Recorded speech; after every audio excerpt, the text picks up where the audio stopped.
j'allais dire nos auditeurs, parce que j'ai fait de la radio pendant longtemps, mais là c'est plus que des auditeurs,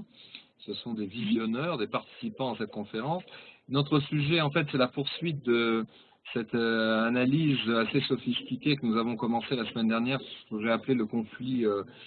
triangulaire Israël, Ishmaël et Sav, à la fois dans la Bible hébraïque et dans le Moyen-Orient d'aujourd'hui, puisque notre propos c'est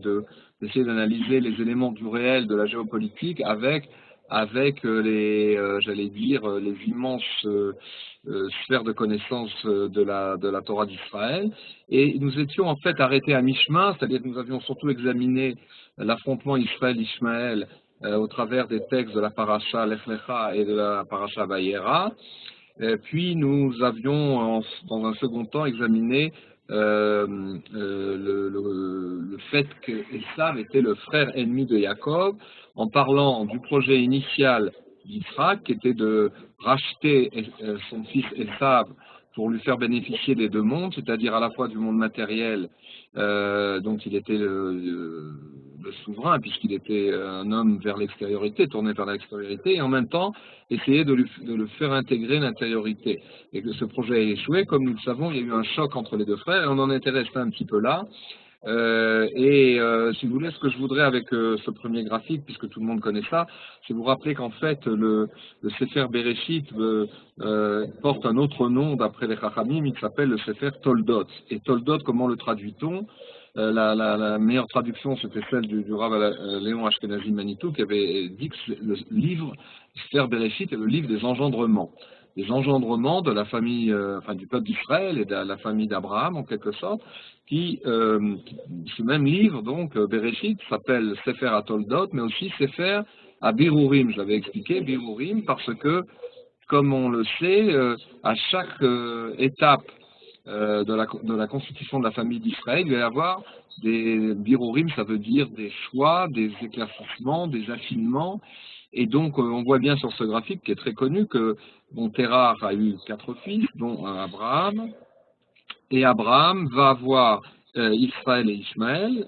plutôt Yitzhak et Ishmaël, ce sera le premier birour, c'est-à-dire il y aura d'un côté la poursuite de la bracha de l'alliance par Yitzhak et pas par Ishmaël, premier birour. Deuxième birour, Yitzhak s'unissant avec Rivka va avoir 2 jumeaux, Yaakov et Esav, et là aussi se fait un deuxième affinement, un deuxième choix, un deuxième engendrement de la famille d'Israël, c'est que il va y avoir donc, puisque on voit, n'est-ce pas, sur ce graphique, on voit, si je arrive à m'approprier le stylet, voilà, on voit que depuis Abraham, je vais faire un clic peut-être plus efficace, depuis Abraham, par Yitzhak et par Yaakov, il y a eu 2 birorim, il y a eu, disons, un positionnement d'Ishmaël, un positionnement de Esav. Esav, je rappelle, Ishmaël, on sait très bien que ça représente par avance le stéréotype, ou du moins l'essence de la civilisation de l'islam, qui naîtra beaucoup plus tard, alors que Esav représente la civilisation occidentale. Tout cela, on le sait, mais ce sur quoi je voudrais revenir ce soir, si on passe maintenant le deuxième document, je ne sais pas si je peux le faire. Attendez, est-ce que... Et en haut, oui. En haut, là où il y a écrit l'île CON. Voilà, maintenant comment je passe le document numéro 2? Je veux dire le slide, en fait, simplement. Ah, le slide ou... Non, le texte qui suit ce graphique. Donc en haut, tout en haut oui. du tableau, où il y a écrit donc Israël Ishmaël, et puis à la droite, il y a écrit Limoges, conférence. Oui. Ah voilà, d'accord. Alors voilà, donc en fait, dans le plan de cette conférence qui se répartit sur deux soirées, nous avons donc,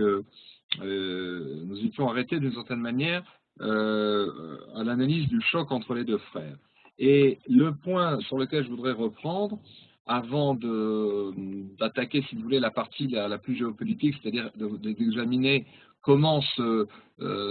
conflit triangulaire se manifeste dans la géopolitique du Moyen-Orient. Ce que je voudrais, c'était revenir sur le troisième point de cette deuxième partie. Après le choc entre les deux frères, vous voyez le retour de Yaakov, Israël, face à son frère Esav Edom. Tout le monde sait qu'est-ce qui se passe dans cette fameuse paracha Vaïshlach, quand de retour de chez Lavan, Yaakov s'apprête à rencontrer son frère et redoute beaucoup la rencontre avec Esav, parce que plus de 20 ans après, il sait que Esav vient avec 400 hommes armés et redoute la rencontre avec son frère. C'est pour ça le texte montre bien qu'il se prépare à 3 niveaux, de 3 manières pour la rencontre problématique avec son frère. D'une part en faisant une prière, en demandant la Hashgacha de la Kadosh Baruch Hu. Deuxièmement, en se préparant à la guerre, à l'affrontement aussi, puisqu'il ordonnance son camp et il le sépare en deux, pour qu'au moins il y ait une partie qui soit rescapée. Et puis la troisième attitude, c'est celle d'envoyer des cadeaux pour essayer de trouver une conciliation. Alors, je ne vais pas faire l'analyse de tous les versets, mais ce qui est très intéressant, c'est que finalement, on s'aperçoit qu'en principe, la rencontre se passe bien, en tout cas dans le Pshat, c'est-à-dire que Yaakov accepte les présents plutôt Esav accepte les présents de son frère Yaakov, semble ne pas lui tenir rigueur, bien que on sait qu'il y a un verset qui est ponctué, il y a un verset avec un mot qui est ponctué de d'une série de points qui montrent qu'en fait, d'après les maîtres d'Israël, c'est qu'en fait, il a voulu, en l'embrassant, l'étrangler, ça n'a pas marché. Le cou de Yaakov s'est durci, comme celui de Moshe sous l'épée du bourreau de Pharaon. Et donc, si vous voulez, il y a là une rencontre problématique, parce que, c'est sur ça que je voudrais analyser maintenant, parce que ça va conditionner tout un rapport au déroulement de l'histoire, parce que ce qui nous intéresse, si j'ose dire, c'est pas de faire forcément une analyse exégétique ou homilétique, comme on dit en bon français, mais d'essayer de savoir quelles sont les implications de toute cette scène dans l'histoire des civilisations. Or, ce qui se passe, si vous voulez, c'est, je vais prendre selon la paracha Vaïshlach, comme je le disais, il s'avère que dans la bonne humeur qui semble présider à cette rencontre, on voit Esav apostropher son frère et lui dire les choses suivantes. Je parle du chapitre 33 de Vaïshlach, le verset 12. Le verset 12 qui dit ceci, et c'est donc Esav qui parle, il dit à son frère, Yaakov, partons et marchons ensemble et je marcherai à ton côté. Et que lui répond Yaakov? Il lui répond ceci, mon maître sait que les enfants sont délicats, et le menu bétail et le gros bétail allaitent près de moi, c'est-à-dire il prend prétexte du fait qu'il a des jeunes enfants avec plusieurs épouses, comme on le sait, ses 4 épouses et les tribus d'Israël, et aussi un troupeau nombreux. Et il dit ceci, si on les presse un seul jour, toutes les bêtes mourront. Donc il prend un prétexte, a priori,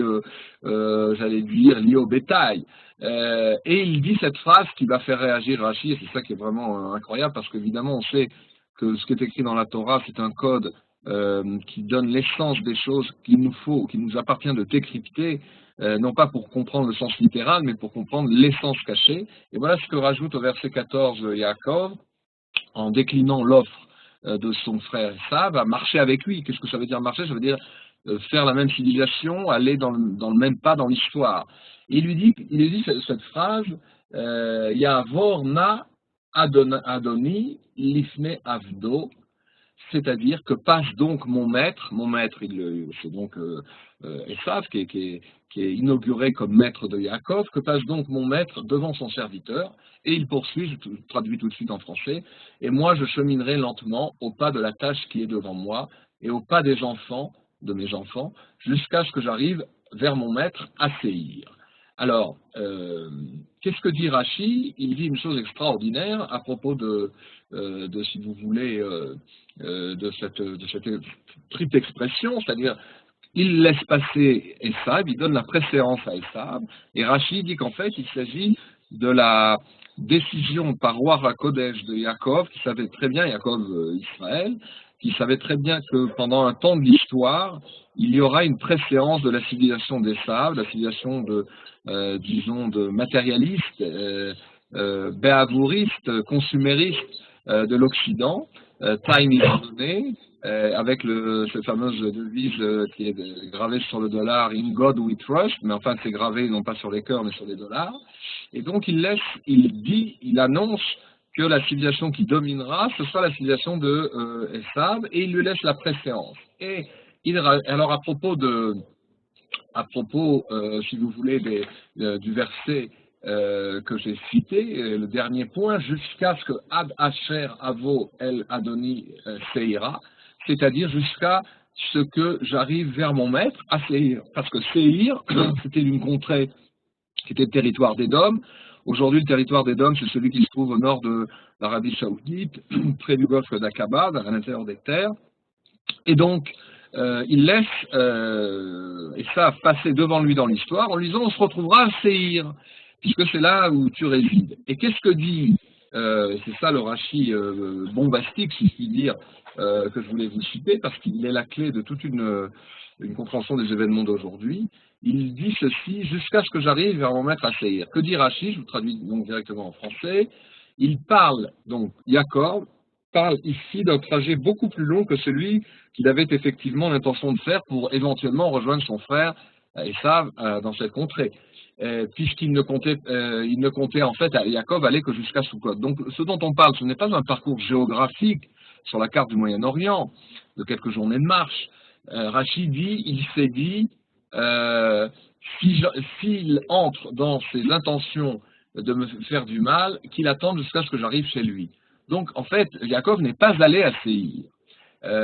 Mais quand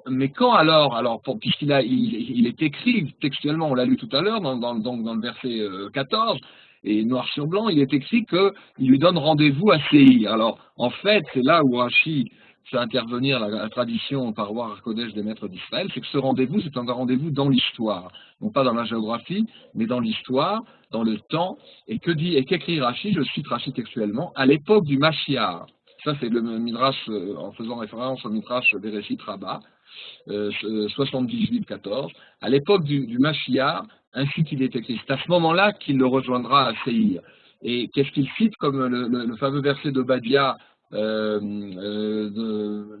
21 de la première partie du livre 1 d'Obadiah, qu'on dit tous les jours avant la prière du Shema, qui dit « Ve'alu amoshim alar Sion, ishpot etar Esav » Les Moshiim, c'est-à-dire, on pourrait dire, ceux qui ont reçu l'huile d'onction, en fait, les deux Mashiach, le Mashiach Ben Yosef et le Mashiach Ben David, monteront sur le mont Sion pour juger le mont Esav. C'est-à-dire que la rencontre de Séir, ça va être la capacité d'Israël à un moment de l'histoire, alors qu'il sera déjà réinstallé sur sa terre, de pouvoir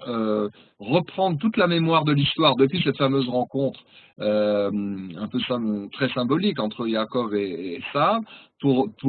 demander des comptes à Esav sur la manière dont il a géré l'histoire humaine, c'est-à-dire dont il a donné au monde une direction qui était certes constructive, puisque l'Occident a construit le monde industriel, le monde de la technologie dans un premier temps, mais il l'a fait dans une fuite en avant, où justement avec toutes sortes d'égards, et on sait lesquels, des égards de guerre, des égards de massacre et des égards d'impérialisme, et ce sera le rôle d'Israël au moment où il reviendra sur sa terre, quand les Moshiim, donc c'est pas exactement les premiers temps,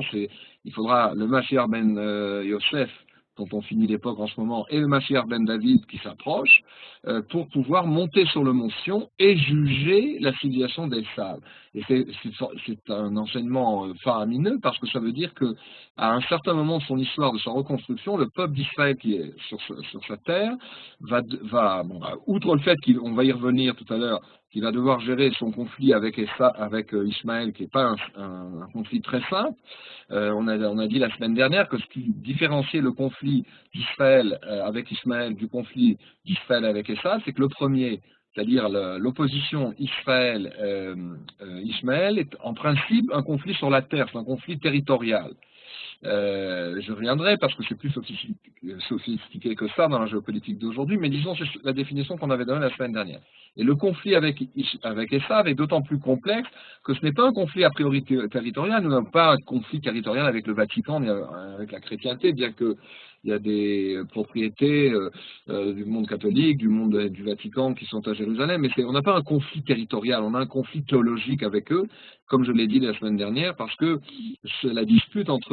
contemporaine entre Esav et Ismaël, c'est une dispute théologique sur qui est Israël, qui est le choisi, le béni de Dieu. La France, enfin l'Église catholique française, c'est baptisé la fille aînée de l'Église française, l'Église catholique. Et nous, le problème pour eux, c'est que nous, on est béni Bechori, on est le fils aîné béni qui a reçu la bracha de Yitzhak, qui est venu de Abraham et qui est arrivé sur Jacob et lequel est devenu Israël. Et qu'en fait, il y a une rivalité entre l'Israël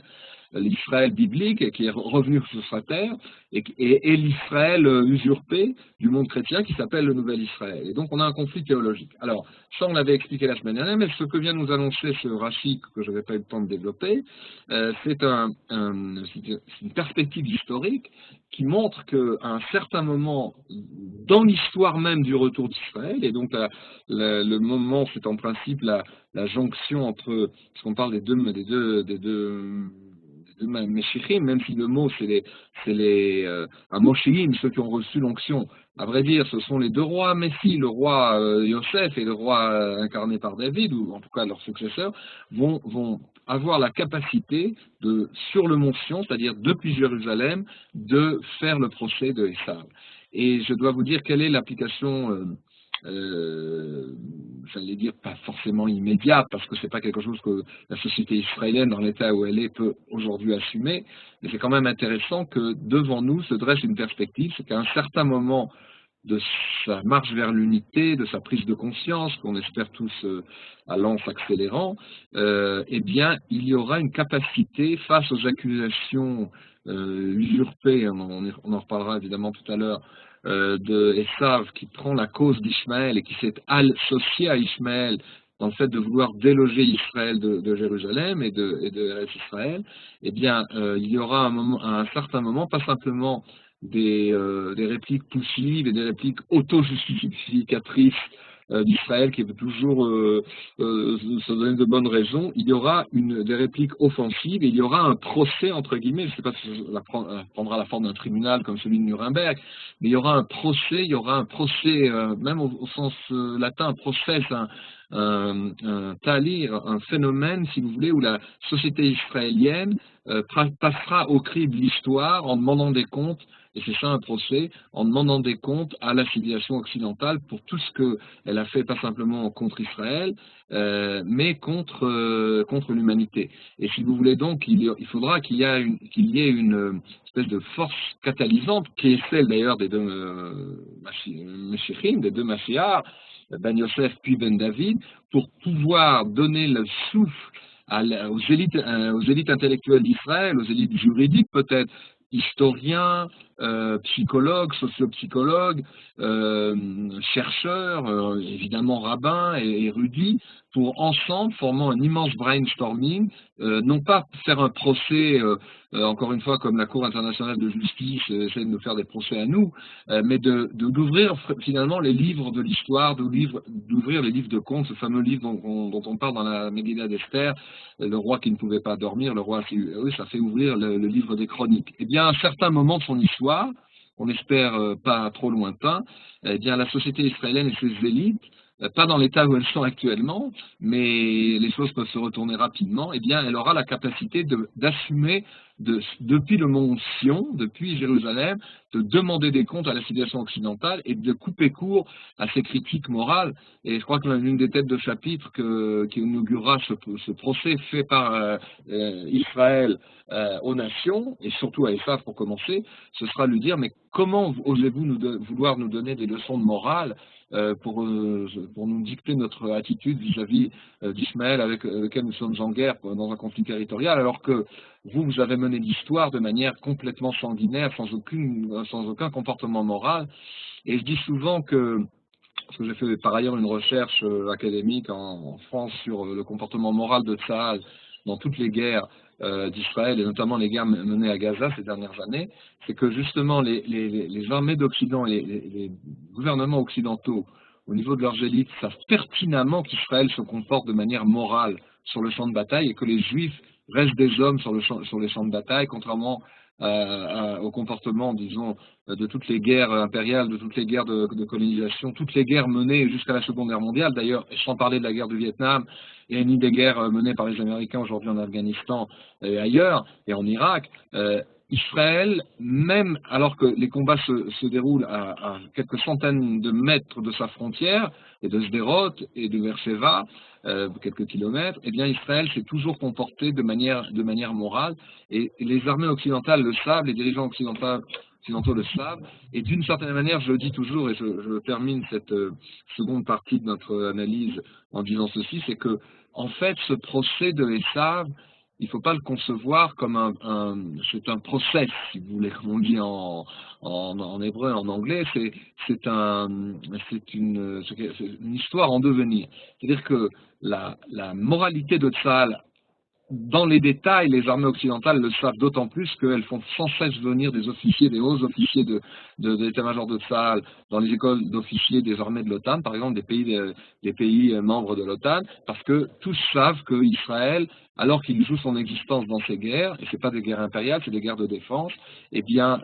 Israël maintient des critères et des standards moraux extrêmement élevés en prenant des préoccupations de séparer les civils des terroristes, en avertissant les populations pour qu'elles ne soient pas frappées, en essayant de faire le moins de victimes collatérales, comme on dit, c'est-à-dire civiles possible, et les décideurs occidentaux le savent. Alors pourquoi finalement ne reconnaissent-ils pas, puisque les élites le savent, mais leur presse et leurs politiciens disent le contraire. Ils viennent nous asséner des leçons de morale en disant que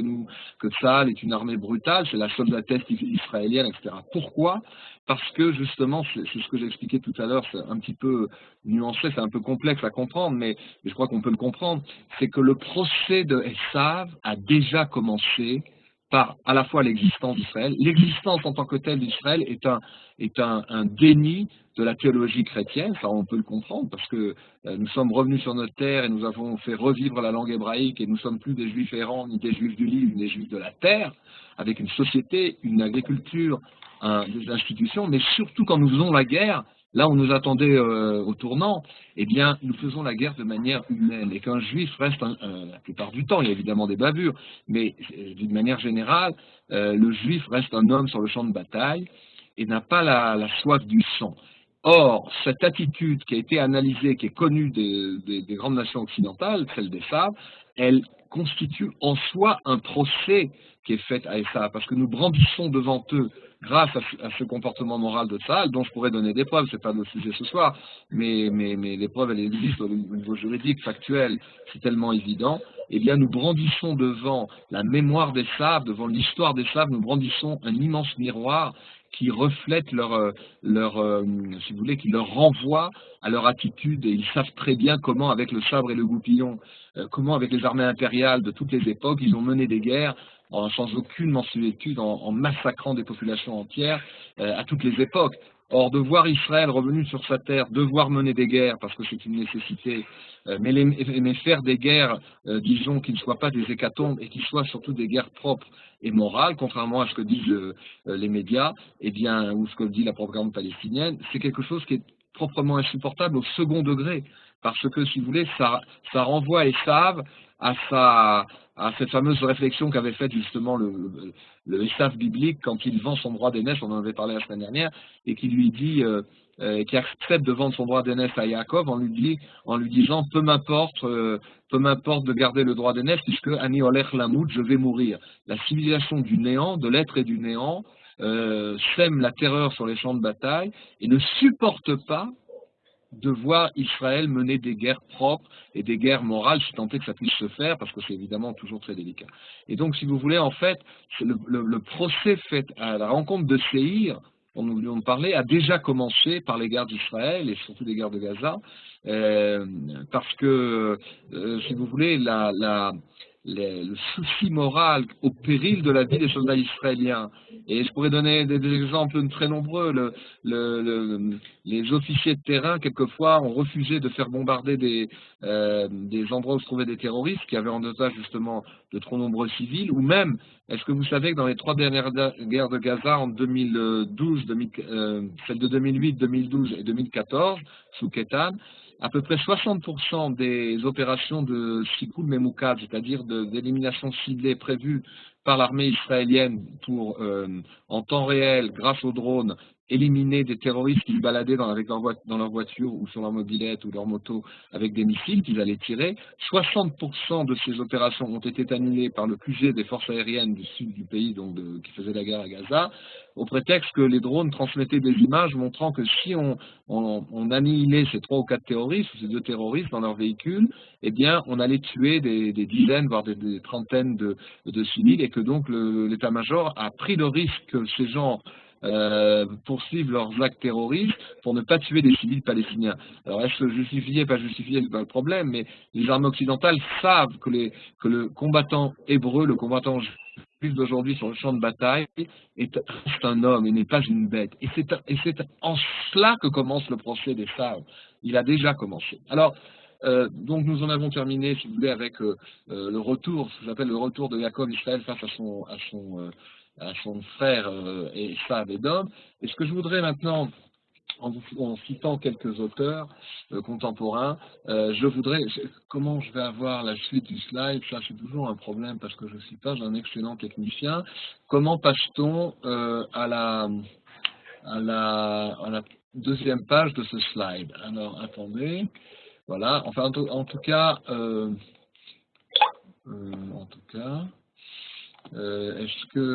que Arik m'entend pour que j'ai au moins le slide. En tout cas, ce que je vais faire, puisque je sais ce que je dois vous dire, il y a dans cette 3e partie, si vous voulez, une réflexion un peu sophistiquée sur comment ça se manifeste dans la géopolitique d'aujourd'hui, ce conflit triangulaire. Alors je pourrais, en revenant aux catégories qu'on a définies la semaine dernière, vous dire que le conflit a priori avec Ishmaël, c'est un conflit sur la terre, on a une dispute de terre. Mais l'objection qui monte sur le sens, qui est évidente, c'est que au vu des noms que donnent eux-mêmes les Palestiniens, par exemple, à leur seconde intifada, celle de l'an 2000, qui s'appelait l'intifada El-Aqsa, et à tout ce qui s'est passé avec l'intifada des poignards depuis Sukkot dernier, puisqu'à nouveau le prétexte de ces poignardages c'était que les Juifs voulaient changer le statut sur le mont du Temple et que la mosquée Al-Aqsa était en danger. En fait, c'est une redite des motifs de la seconde intifada. On voit bien qu'il n'y a pas que seulement qu'un conflit sur la terre. Si justement nous n'avions qu'un face-à-face territorial avec le monde arabe et le monde palestinien, il est vraisemblable qu'il aurait pu se résoudre de manière plus ou moins logique avec le temps. Or, le conflit sur la terre, et c'est ça la nuance qu'on va apporter avec la géopolitique maintenant, se double d'un conflit religieux, puisque, comme vous le savez, l'islam, dans ces catégories, considère que toute terre qui a été islamique, puisque l'espace-temps islamique, l'histoire et le temps islamique, se décomposent en 2 parties principales. Dar al-Islam, c'est-à-dire les parties territoriales de la planète qui sont déjà soumises à l'islam, parce que l'islam ça veut dire soumission, soumises aux préceptes de Mohammed, de Mahomet, et Dar al-Kharav, c'est le même mot en arabe qui désigne l'épée, Kherev. Dar al-Kherev, ça veut dire en arabe les parties qui ne sont pas encore soumises à l'islam, et que donc le djihad, qui est à la fois un élément,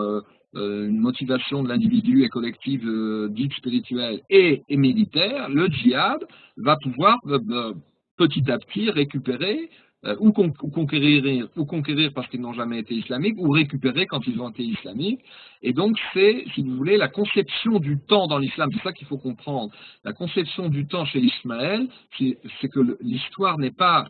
celle d'un accouchement messianique pour Israël d'une part et en symbiose avec les nations. La conception du temps chez Ismaël et donc de l'histoire, c'est, si vous voulez, la conquête de l'espace.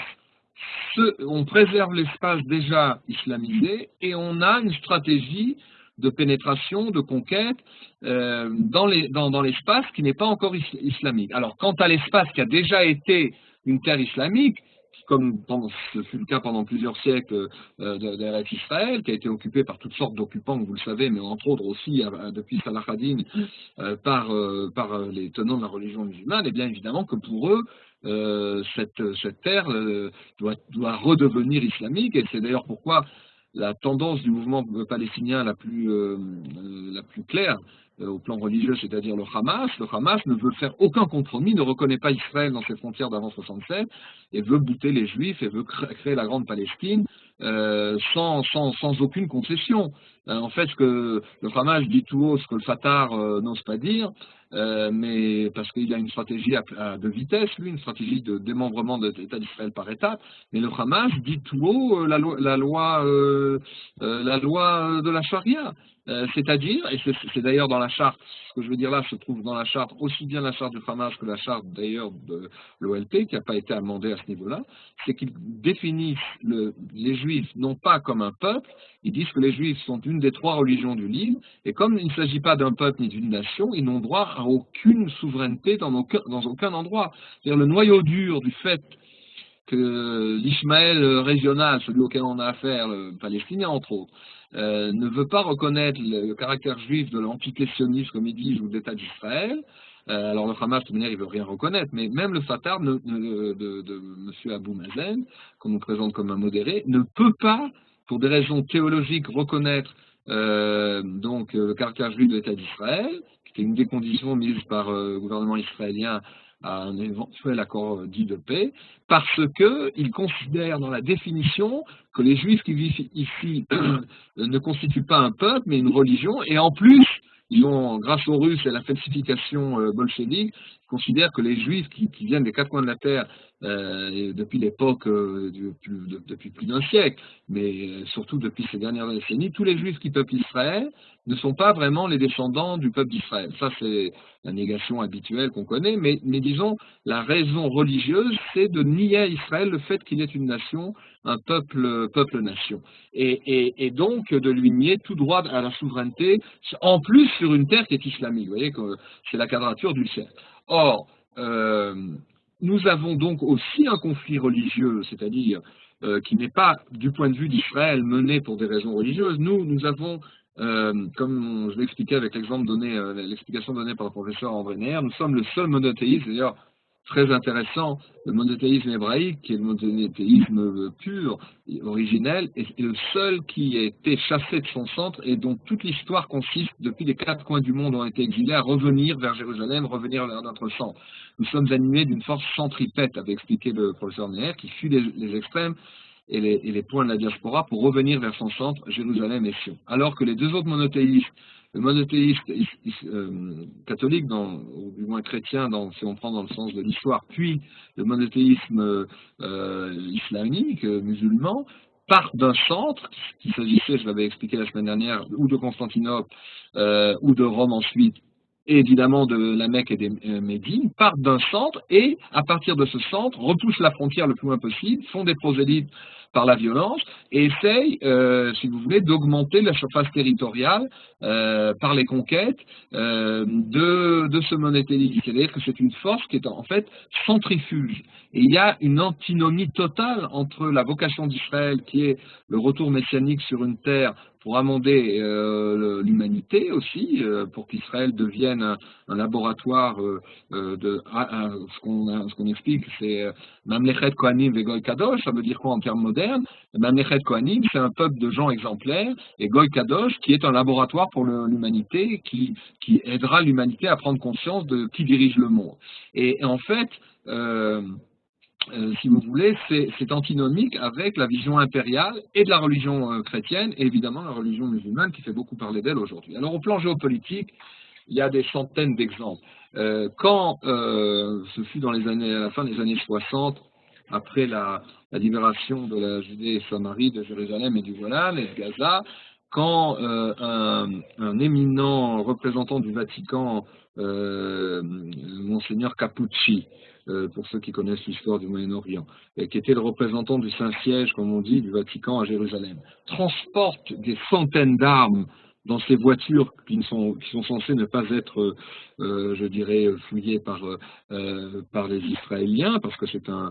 prélat diplomate, et qui transporte ces armes pour les délivrer à l'organisation d'Arafat, on a un exemple direct de la manière dont le Saint-Siège, dans une certaine église, pas toute l'église chrétienne, mais une certaine église catholique, a pris fait et cause pour Ishmaël contre Israël, puisqu'il l'arme et puisqu'il lui donne raison. Vu, ça c'était un peu lointain cet exemple, mais vu d'aujourd'hui, cet hiver, je crois que c'était en décembre, le Vatican a noué des liens officiels avec l'autorité palestinienne pour reconnaître les droits des Palestiniens sur toute une série de lieux saints, et donc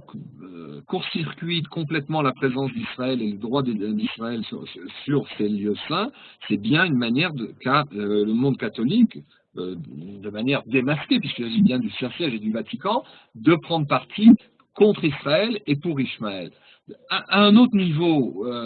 moins religieux, quand, pour ne pas citer ce Premier ministre français qui est en visite ici, et qui est d'ailleurs un des moins mauvais amis que peut avoir Israël, si tant est qu'il ait vraiment des véritables amis en Europe, un Premier ministre français ou autre vient ici pour proposer une initiative de paix qui consiste à créer un État palestinien dans cet endroit minuscule. Derrière la volonté d'apaisement dont on le sent animé parce qu'il a des problèmes à régler avec la population musulmane en France, et des problèmes aussi électoraux qui fait qu'il faut satisfaire le vote arabe qui représente 20 fois plus de bulletins dans l'urne que le vote juif. Au-delà de toutes ces justifications-là, on sent bien que, et même si certains sont animés d'une certaine admiration aussi d'Israël, eh bien on sent bien qu'il dessert d'une manière ostensible la cause palestinienne. Vouloir imposer aujourd'hui un 24e État ou un 23e ou 24e État musulman dans cette partie du monde, alors que le Moyen-Orient est à feu à sang, et que justement les grands États traditionnels comme la Syrie, l'Irak, le Yémen, ça a failli être le cas de l'Égypte, on l'a vu lors de notre première séance, et d'autres États sont au bord de l'éclatement, ont déjà éclaté. Vous proposez que se crée dans ce minuscule endroit, en Judée-Samarie à Gaza, un État palestinien, c'est cette fameuse théorie de deux États vivant côte à côte en paix, c'est une lubie, et c'est plus que ça, c'est un coup de poignard dans le dos contre Israël, au nom de la défense d'Ishmaël. Et donc en fait, on pourrait multiplier les exemples. Maintenant, si vous voulez, j'avais délivré la semaine dernière, donc nous sommes en conflit finalement avec Ishmaël, à la fois sur le plan territorial, mais sur le plan aussi de la vocation de l'histoire, la vocation de la lecture, non pas religieuse, mais la lecture spirituelle de l'histoire. Et avec Esav, nous sommes aussi en conflit sur la terre, parce que du moment qu'il a pris, lui Esav, le monde occidental, fait et cause pour Ishmaël, à l'ONU, l'Europe, n'en parlons pas, il y aurait toute une réflexion à faire pour démontrer en quoi l'antisionisme ou l'antijudaïsme européen est structurel, il n'est pas simplement un avatar dû à la politique pétrolière de tel ou tel État et aux besoins économiques qu'il aurait dans cette partie du monde. C'est un parti pris anti-judaïque forcené qui est lié à l'histoire chrétienne anti-judaïque. Eh bien, quand le monde occidental et l'Europe en particulier prennent parti de manière ostensible pour Ishmaël dans ce conflit territorial, ça signifie qu'aussi nous sommes, de la même manière que nous sommes en conflit religieux et pas seulement territorial avec Ishmaël, c'est un chiasme si vous voulez, nous sommes aussi en conflit territorial avec l'Europe, puisque l'Europe, alors qu'il y a 300 000, un tiers de million de morts en Syrie et toute la confusion qui est au Moyen-Orient, les Européens n'ont qu'une seule obsession en tête, c'est de savoir combien de balcons et de mirpesset on construit dans le pourtour de Jérusalem et de nous demander des comptes sur la politique du logement dans les lieux où vivent les Juifs en Judée-Samarie ou à Jérusalem dans la partie Est, simplement parce que la croissance naturelle de la population fait qu'on ne peut pas ne pas construire de logement. Et donc cette obsession européenne à nous vouloir, et américaine aussi, à nous pointer de menaces parce que nous vivons sur notre terre et nous nous installons sur notre terre, et aussi un conflit territorial qu'on a avec eux, puisqu'ils ne cessent de dire que la construction et la présence juive en Judée-Samarie à l'est de Jérusalem constituent une entrave à ce qu'ils appellent le processus de paix, dont on ne sait même plus ce qu'il est, puisque les Palestiniens ne veulent pas la paix. On examinera, je crois, non pas la semaine prochaine, mais la prochaine séance. Et donc, si vous voulez, c'est un conflit territorial que nous avons aussi avec l'Europe. Alors, je voudrais conclure, pour qu'on ait quelques questions, je voudrais conclure ce parcours avec une réflexion, si vous voulez, un peu plus, non pas religieuse, mais un peu plus presque ethnologique, j'allais dire, spirituelle et ethnologique, en vous citant deux auteurs qui n'ont pas grand rapport l'un avec l'autre, mais qui montrent que justement le conflit triangulaire auquel nous faisons face, c'est-à-dire l'alliance de Esav, l'Occident, avec Ishmaël contre Israël, c'est ce qu'on appelle d'ailleurs, j'en ai parlé la semaine dernière, la guerre de Gog et Magog. C'est une guerre de Gog et Magog, c'est pas une vision apocalyptique, il n'y a pas d'apocalypse dans l'histoire juive, c'est, si vous voulez, quand le peuple d'Israël est revenu sur sa terre et souverain à Jérusalem, c'est l'alliance du roi de Gog, c'est-à-dire du roi de la puissance occidentale, enfin du souverain de la puissance occidentale dominante, avec le souverain ou les puissances d'Ismaël dominantes contre le peuple d'Israël sur sa terre et à Jérusalem, c'est-à-dire c'est une alliance qui d'ailleurs ne marche pas parce qu'ils finissent par se faire la guerre. On voit bien qu'Obama, si on fait un court-circuit qui a une identité complexe et je ne vais pas dire douteuse, mais qui ressort à la fois d'Ismaël et de Esav par son père et sa mère, en fait, a initié cette alliance. Et en fait, c'est ce même Obama qui s'est rapproché d'Ismaël, on pourrait dire contre Israël, qui doit mener la guerre contre l'État islamique en faisant une coalition. On voit bien que donc les phases de la guerre de Gog et Magog, dont certains de nos maîtres nous ont dit que c'est pas une guerre qui est devant nous, on a déjà avec les guerres d'Israël, depuis la guerre de 48, 47-48, en passant par toutes les grandes guerres d'Israël, notamment celle de Kippour, et avant celle de 67, les guerres du Liban, il y a eu en tout, j'ai évidemment compté, puisque c'est ma spécialité, il y a eu 14 grandes guerres, si on compte les deux intifadas, les deux guerres du Golfe, et les deux intifadas et demi, les deux guerres du Golfe, et les deux guerres du Liban, il y a eu en tout 14 grandes guerres qui ne sont en fait que la continuation de la même guerre faite par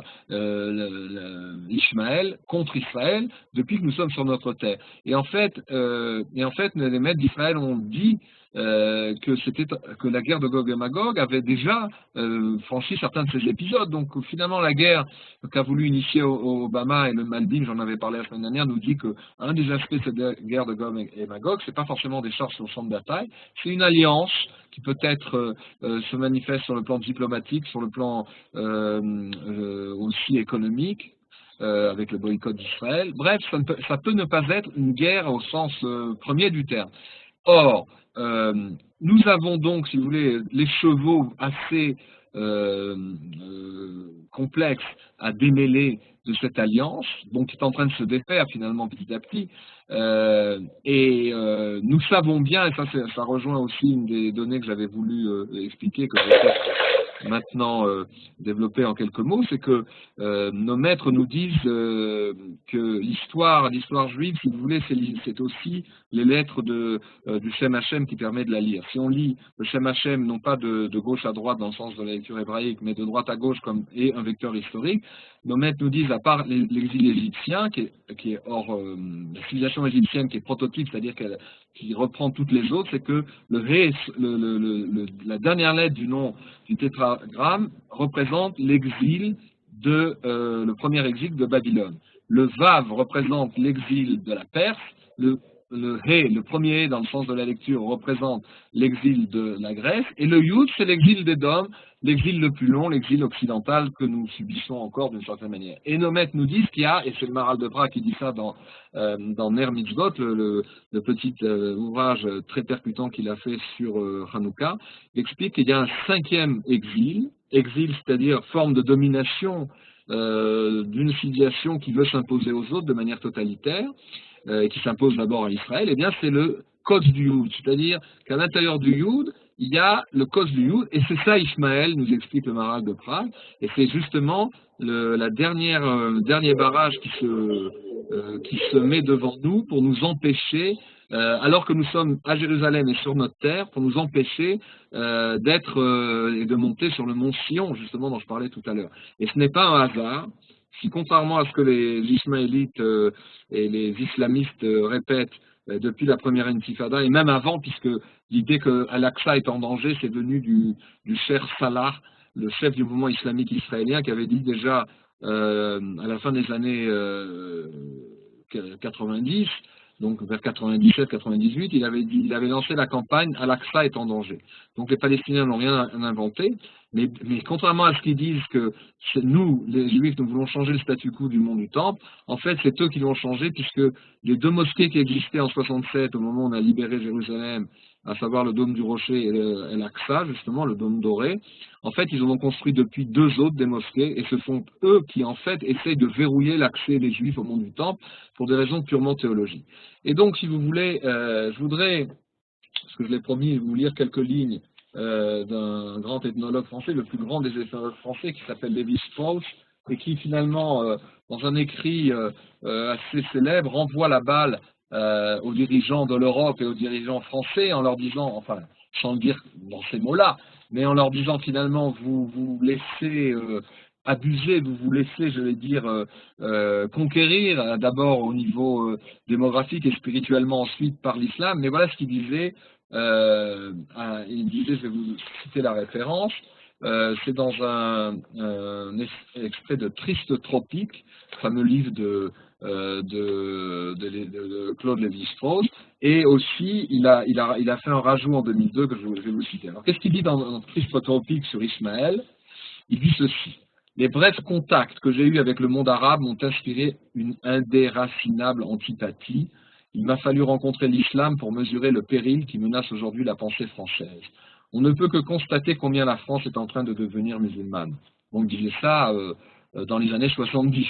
Déjà, l'islam me déconcertait par une attitude envers l'histoire contradictoire à la nôtre et contradictoire en elle-même. Son souci de fonder une tradition s'accompagne d'un appétit destructeur de toutes les traditions antérieures. Ce qu'on a expliqué la semaine dernière, la définition que donne la Torah de Ismaël, c'est Yado Bakol, Veyat Kolbo. Sa main est surtout, celle d'Ismaël, c'est l'essence d'Ismaël, et la main de tous est contre lui parce qu'il suscite des oppositions. Et poursuit Lévi-Strauss, dans la civilisation musulmane, les raffinements les plus rares, palais de pierres précieuses, fontaines d'eau de rose, mets recouverts de feuilles d'or, servent de couverture à la rusticité des mœurs et à la bigoterie qui imprègne la pensée morale et religieuse. Sur le plan moral, on se heurte à une tolérance affichée en dépit d'un prosélytisme dont le caractère compulsif est évident. En fait, le contact des non-musulmans les angoisse. C'est intéressant. Les musulmans sont angoissés par le contact avec les non-musulmans. Tout l'islam, conclut-il, semble être une méthode pour développer dans l'esprit des croyants des conflits insurmontables, quitte à les sauver par la suite en leur proposant des solutions d'une très grande et trop grande simplicité. Vous inquiétez-vous de la vertu de vos épouses ou de vos filles? Rien de plus simple. Voilez-les et cloîtrez-les. C'est ainsi qu'on en arrive à la burqa moderne, semblable à un appareil orthopédique. Si un corps de garde pouvait être religieux, l'islam paraîtrait sa religion idéale. Stricte observance du règlement, revue de détails et soins de propreté, promiscuité masculine dans la vie spirituelle, comme dans l'accomplissement des fonctions religieuses, et pas de femmes. Ils compensent l'infériorité qu'ils ressentent par des formes traditionnelles de sublimation qu'on associe depuis toujours à l'âme arabe, jalousie, fierté, héroïsme. J'avais expliqué la semaine dernière en citant le Rajbi, Rami Shimon Bar Yochai, que un autre chiasme, c'est que comme en fait Ishmaël a souffert de l'attitude non pas de sa mère qui l'a protégé, Agar, mais d'Abraham qui a écouté Sarah, il y a donc un manque du père qui compense, si vous voulez, dans une relégation de la femme. Inversement, Esav, lui, a subi d'une certaine manière la clairvoyance de sa mère Rivka, qui a compris l'enjeu de la lutte avec Yaakov, et donc lui, son manque, c'est celui de la femme, et de la mère, et donc il y a sublimation dans la civilisation d'Esav de la femme par l'amour courtois, etc., même si au niveau de la vie quotidienne, c'est aussi une aliénation de la femme, c'est-à-dire que vous avez la femme qui devient homme d'une certaine manière dans la civilisation occidentale, et la femme reléguée de la civilisation de l'islam. Et il conclut Lévi-Strauss, cette religion, donc l'islam, se fonde moins sur l'évidence d'une révélation que sur l'impuissance à nouer des liens au dehors. En face de la bienveillance universelle du bouddhisme, du désir chrétien de dialogue, l'intolérance musulmane adopte une forme inconsciente chez ceux qui s'en rendent coupables. S'ils ne cherchent pas toujours de façon brutale à amener l'autre à partager leur vérité, ils sont pourtant incapables de supporter l'existence d'autrui comme autrui. Et il conclut en 2002, donc bien après Triste Tropique, il dit ceci, 4 lignes qui ont été publiées dans une interview dans le Nouvel Observateur. J'ai dit, justement, il rappelle Triste Tropique, j'ai dit dans Triste Tropique ce que je pensais de l'islam. Bien que dans une langue plus châtiée, ce n'était pas tellement éloigné de ce pourquoi on fait un procès au fameux auteur Houellebecq pour son livre Soumission. Un tel procès aurait été inconcevable il y a un demi-siècle. Ça ne serait venu à l'esprit de personne. On a le droit de critiquer la religion, on a le droit de dire ce qu'on pense. Fin de citation. Et enfin, je voudrais mentionner, je ne crois pas que j'aurai le temps de le citer, mais mentionner l'extraordinaire 2 textes d'un quelqu'un qui vit dans l'islam. Je fais partie de ces gens qui se comptent peut-être, qui sont peut-être par dizaines ou centaines à l'échelle de tout l'islam, et en tout cas dans le monde francophone, quelques dizaines, de cet auteur que vous connaissez sans doute, qui s'appelle Boualem Sansal, qui a, au moment justement où les événements se précipitaient après la fusillade de massacre de Paris du 13 novembre dernier par l'État islamique et puis les événements de Bruxelles, a envoyé dans le Figaro, je crois, une lettre ouverte à un Français sur le monde qui vient. Une lettre dans laquelle il avertit les Français que s'ils ne se réveillent pas, ils vont devoir subir ce que lui, puisque c'est un Algérien qui vit en Algérie,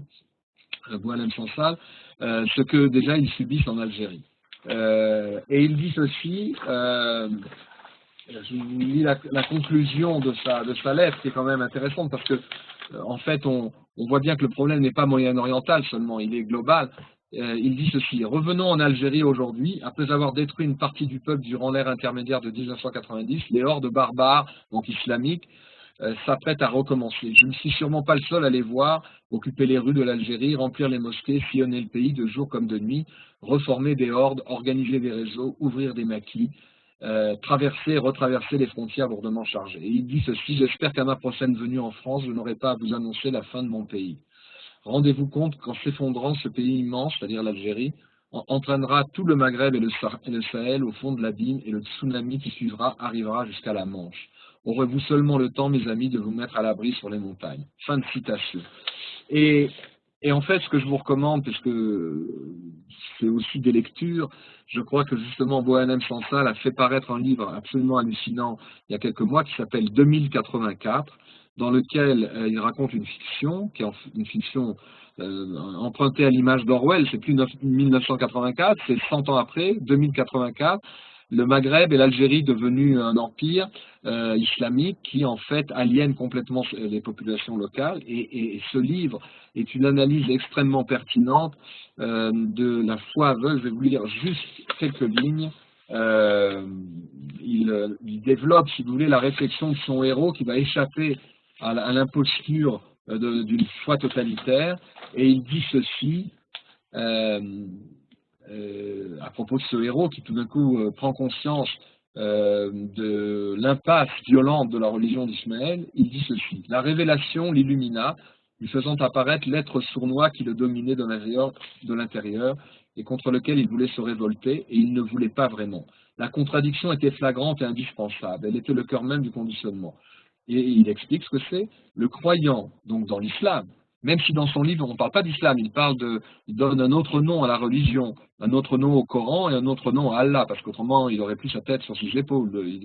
Déjà que sa vie ne tient qu'à un fil, Boualem Sansal, vous imaginez que s'il avait nommé les choses, il aurait été éliminé en quelques minutes. Il dit ceci, le croyant doit continuellement être maintenu en ce point où la soumission et la révolte sont dans un rapport amoureux. La soumission est infiniment plus délicieuse lorsqu'on se reconnaît la possibilité de se libérer, mais c'est aussi pour cette raison que la mutinerie est impossible dans l'islam, c'est moi qui le rajoute. Il y a trop à perdre, la vie est le ciel et rien à gagner, la liberté dans le désert ou dans la tombe est une autre prison. Et il dit ceci, qui est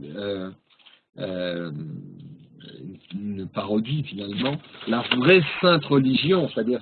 celle qui est censée être le Coran, que lui, dans son livre, il appelle le Kaboul, consiste en ceci, et seulement ceci, proclamer qu'il n'y a de Dieu que Yola, bon, tout le monde comprend que c'est Allah, et Kabi, c'est-à-dire Mohammed, et son délégué. Le reste appartient à la loi et à son tribunal. Ils feront de l'homme un croyant soumis et diligent, et des foules des corps infatigables. Ils feront ce qu'on leur demandera, avec les moyens qu'on mettra entre leurs mains, et tous proclameront Yola, c'est-à-dire Allah, est grand, et Abi, Mohammed, et son délégué. Plus on diminue les hommes, et c'est la dernière phrase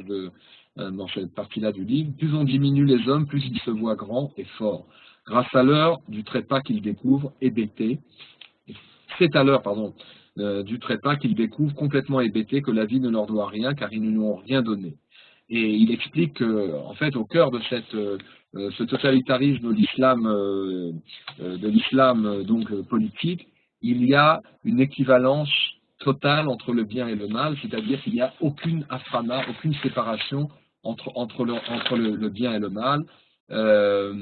Et c'est ça, si vous voulez, il dit ceci par exemple, et j'en resterai là, en chacun a été logé un esprit étrange et retors. Chacun pense la vie, le bien, la paix, la vérité, la fraternité, la douce et rassurante pérennité, et les parts de toutes les vertus. Mais il ne les recherche, et avec quelle passion qu'à travers la mort, la destruction, le mensonge, la ruse, la domination, la perversion, l'agression brutale et injuste. Fin de citation. Et donc, il est au cœur, si vous voulez, avec des mots laïques, avec des mots, je dirais, psychologiques et spirituels, Bouhelem Sansa, en fait, effleure quelquefois des explications ésotériques juives sur le fait qu'un certain islam, contrairement à ce qu'avait dit peut-être une première interprétation du Rambam, et pour aller dans la tradition de certains d'autres Mekoubalim, on dit que oui, il y a une Avodah Zarah, il y a dans l'islam qui privilégie à ce point la valeur du din et du maktoub, il y a, oui, un culte idolâtre qui est le culte, si vous voulez, de la seule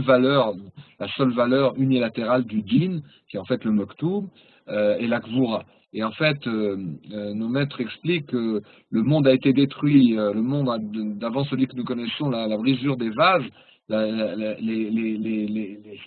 réalités qui ont été créées avant le monde que nous connaissons ont été détruites parce que chaque valeur se prenait pour une valeur en soi.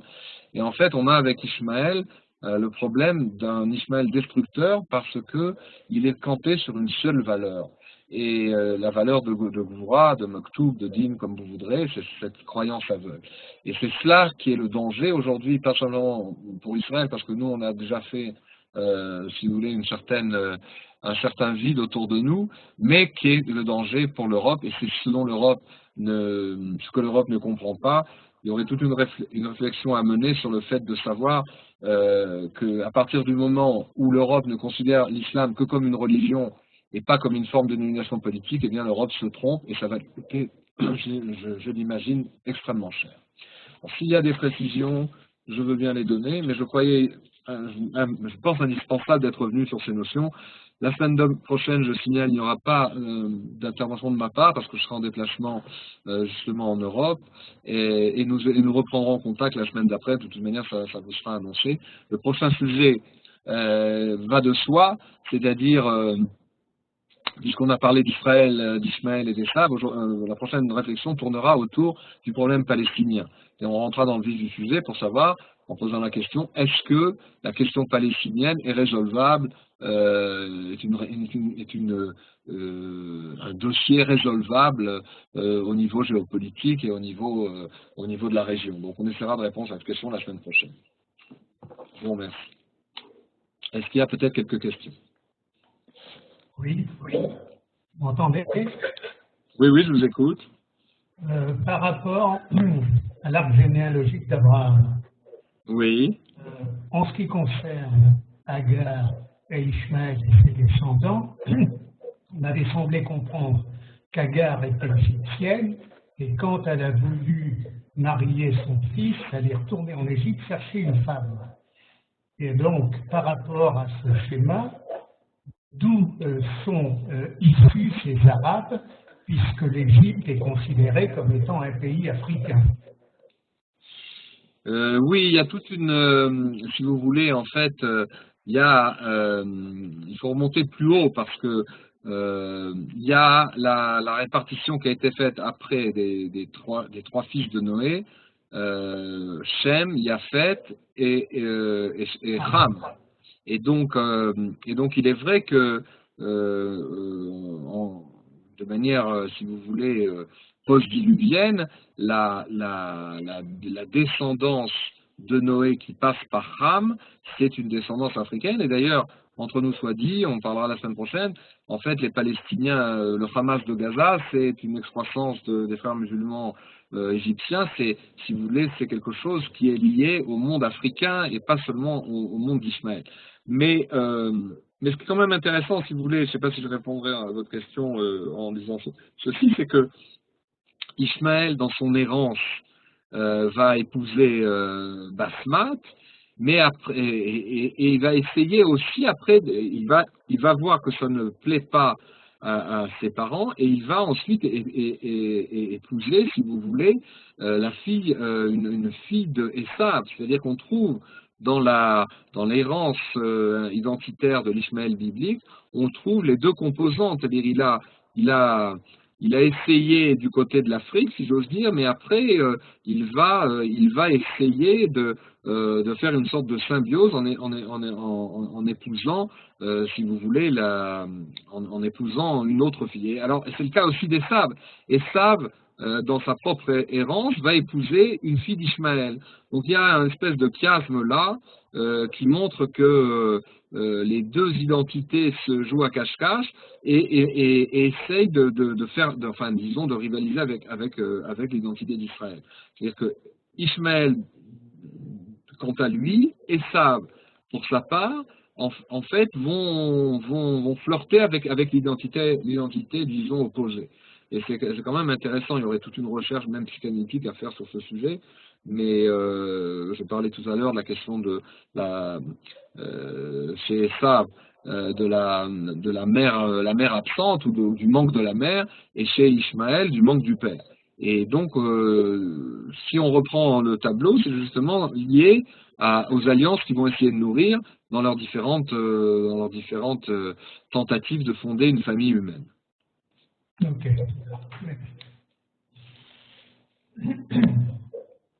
Il y a d'autres précisions. Je ne sais pas ce que vous en avez pensé, mais je vous recommande vraiment le livre de Boualem Sansal qu'on trouve, je crois que c'est l'édition Gallimard, qui est un livre finalement d'un côté qui se lit très facilement, mais qui est très difficile parce qu'il est très très dur. C'est-à-dire l'Algérie fictive de fiction qui nous campe dans ce livre, qui s'appelle donc 2084. Est terrifiante parce que c'est le point d'aboutissement d'un islam totalitaire qui a déjà enrôlé sa population, qui s'étend sur d'ailleurs au-delà des frontières de l'Algérie et qui pourchasse les moindres opposants mais de manière radicale. Et alors on va voir une chose extraordinaire, c'est que justement c'est le jeune héros entre guillemets de cette fiction, il va parce qu'il est malade, il va rester dans un sanatorium dans les Aurès tuberculeux, isolé du reste du monde. Il va avoir, alors qu'il est lui-même enrôlé par l'islam, c'est un bon fidèle, il va y avoir en lui un vent de liberté qui va souffler, et il va comprendre de quelle annihilation il a été l'objet, et petit à petit, il va demander des explications, il va y avoir une histoire formidable. Et c'est un livre d'une profondeur et en même temps qui était assez terrifiant, parce qu'en faisant justement la pirouette d'Orwell, c'est pas Big Brother c'est-à-dire la cybernétique qui nous menace, puisque c'était 1984, on l'a déjà dépassé, on est à l'heure justement du cyberspace. Aujourd'hui, le danger politique, c'est pas Big Brother de Orwell, le danger politique, c'est l'islam politique. Et c'est ce dont justement l'Europe et les pays européens ne se rendent pas compte. Et pour des raisons très obséquieuses et très sociologiques, ils viennent ici nous demander de faire des concessions à Ismaël, alors qu'ils devraient comprendre qu'au contraire, nous, en défendant les valeurs d'Israël, on défend, si vous voulez, d'une certaine manière, le monde, j'aime pas dire le monde libre, parce qu'il faudrait encore savoir ce que ça veut dire, mais on défend un certain nombre de valeurs qui, d'une certaine manière, pourraient être communes au niveau de la conception de l'État, de la conception de la société, qui pourraient être communes avec certaines des valeurs des saints. Parce que d'une certaine manière aussi, c'est quand même intéressant, j'ai expliqué la semaine dernière, c'est que Ishmaël fera tchouva, la religion, la spiritualité d'Ishmaël, d'Ishmael fera un retour, reconnaîtra la place d'Israël, mais la civilisation des Saves, non. C'est-à-dire qu'il y aura des gens parmi la civilisation occidentale, il y en a déjà de nombreux,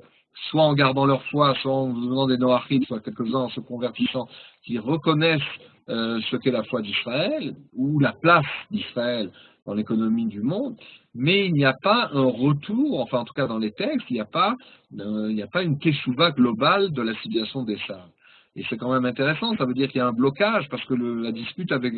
Esav est une dispute théologique. Il y a le retour des individus, de certains individus, mais pas le retour de la société, de la civilisation d'Esav. C'est là aussi intéressant. Curieusement, on retombe sur nos pieds. Le conflit avec Ishmaël, qui semble religieux aujourd'hui, se résorbera par la teshuva d'Ishmaël, et le conflit territorial se résoudra aussi, parce que tous les conflits territoriaux se résolvent à un certain moment. Mais par contre, avec Esav, avec l'Occident, où nous avons un conflit théologique, il y a là, si vous voulez, une eschatologie incroyable, c'est-à-dire que peut-être qu'ils ont essayé, depuis qu'Israël existe, de faire détruire Israël par Ishmaël, de jeter de l'huile sur le feu de ce conflit à n'en plus finir, et les exemples sont innombrables, mais ils n'ont pas réussi à détruire Israël, et donc en fait l'antinomie demeure au niveau théologique. Même si de plus en plus de nombreux chrétiens authentiques comprennent par l'étude de la Bible hébraïque et par, si vous voulez, un certain retour à une authenticité qui n'est pas celle forcément des évangiles, mais celle de tout le dogme, en tout cas de la catholicité, comprennent un certain nombre de choses qu'ils ne comprenaient pas il y a des décennies. Malgré tout, si vous voulez, les positions politiques et géopolitiques et diplomatiques de l'Europe sont des positions visant à se débarrasser d'Israël. Et donc il y a là la cause du fait qu'il n'y a pas cette teshuva, c'est parce que comme si vous voulez, je dirais même que les choses vont s'accélérer, puisque nous sommes actuellement 48 à 49% de juifs en Israël, et que dans les années qui viennent, très proches, il y aura une majorité de juifs, et de plus en plus, puis ensuite les 2/3 des juifs qui vivront en Israël. L'Europe lit la carte démographique et pas simplement géopolitique, et s'affole du fait que tous ces projets qui ont été tentés depuis 48 et même avant pour empêcher les juifs d'en venir sur leur terre, en fait, ne marchent pas, et que les juifs reviennent vers leur terre. Et donc il y a là, si vous voulez, l'obstacle à la teshuva de l'Occident, c'est son irréductible passion de vouloir contrer Israël dans son retour, de ne pas supporter que les Juifs soient souverains à Jérusalem, parce que cette présence, cette histoire contredit les dogmes les plus forts de l'Église chrétienne et de l'Église catholique. Et donc on est au cœur du noyau irréductible d'une teshuva difficile. Alors ça n'empêche pas, encore une fois, que des milliers d'individus. D'ailleurs, c'est intéressant, les sites des rabbins qui parlent depuis Jérusalem, que ce soit le Rav Ben Chekrit, le Rav Dinovitch et autres, qui analysent tous ces sujets très à fond, reçoivent bien plus d'emails et de questionnements de gens issus de la chrétienté, soit du protestantisme, soit du catholicisme, que de chez Ishmaël, ce qui est paradoxal. C'est-à-dire qu'il y a une quête individuelle du côté de Esav, de l'Occident, mais les processus géopolitiques, les processus de souveraineté des États restent bloqués, et inversement, du côté d'Ishmaël, il y a pour l'instant un grand autisme, on en avait parlé, mais il y a très peu de questionnements dans ces sites juifs, là, très peu de gens d'Ishmaël questionnent, mais les choses risquent de s'accélérer, de se produire à un certain moment qu'on a du mal à déterminer. C'est ce qu'avait dit Eliezer Cherchik, que je vous avais cité, qui est un islamologue très versé dans les textes, qui expliquait qu'à un certain moment, les quelques imams qui connaissent la vérité du Coran, qui proclament le droit des Juifs, des enfants d'Israël sur la terre d'Israël, cette vérité du Coran se fera un jour, et elle s'enflammera, et ça enflammera une teshuva d'Ishmaël telle qu'on a du mal à l'imaginer. Un dernier petit point rapide. En ce qui concerne l'islam, vous entendez ? Oui, tout à fait. Est-ce qu'il n'y a pas deux islams, c'est-à-dire l'islam asiatique et l'islam du monde arabe ? Oh, il y a plein d'islam d'une certaine manière, parce que il y a l'islam sunnite et l'islam chiite, dont on en a déjà parlé. L'islam sunnite qui est celui des califes et qui est celui du, si vous voulez, caricaturé par l'État islamique, mais qui n'a pas vocation à créer un État, mais un ensemble impérial informel. Alors que l'islam chiite, d'extraction donc iranienne plutôt, est lui plus axé sur la notion occidentale d'État, et pour la bonne raison que les Iraniens, qui est le cœur du monde chiite, sont un peuple indo-européen et pas musulman, mais pas arabe. Et donc il y aurait donc sunnite et chiite, il y aurait aussi l'islam évidemment asiatique, qui n'a rien à voir avec l'islam, enfin rien à voir, qui n'est pas distribué dans la géopolitique comme l'islam moyen-oriental. J'avais cité lors de ma première intervention cette phrase prophétique de la première ministre Golda Meir, qui après la guerre de Kippour, lors d'une grande interview, avait dit, en laissant prévoir ce qui se passe sous nos yeux maintenant depuis 5-6 ans, depuis 5 ans, depuis 2011, avec l'irruption de ce qu'on a appelé les printemps arabes, d'abord je crois en Tunisie, puis en Libye, en Égypte, et évidemment en Syrie, des printemps qui sont devenus des hivers islamiques. Elle avait eu ce mot hallucinant, ce qui montrait qu'elle était vraiment, j'allais dire, une prophétesse politique en son temps. Elle avait dit, au Moyen-Orient, il n'y a que 2 véritables États, Israël et l'Égypte, et le reste, ce sont des tribus qui hissent un drapeau.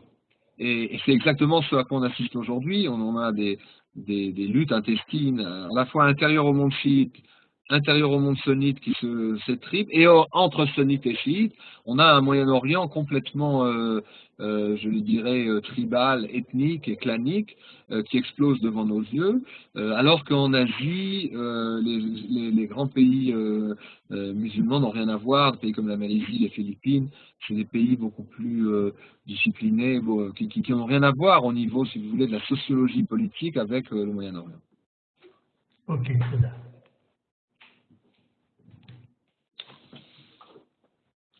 Est-ce que nous mettons un terme, Arik, à cette séance?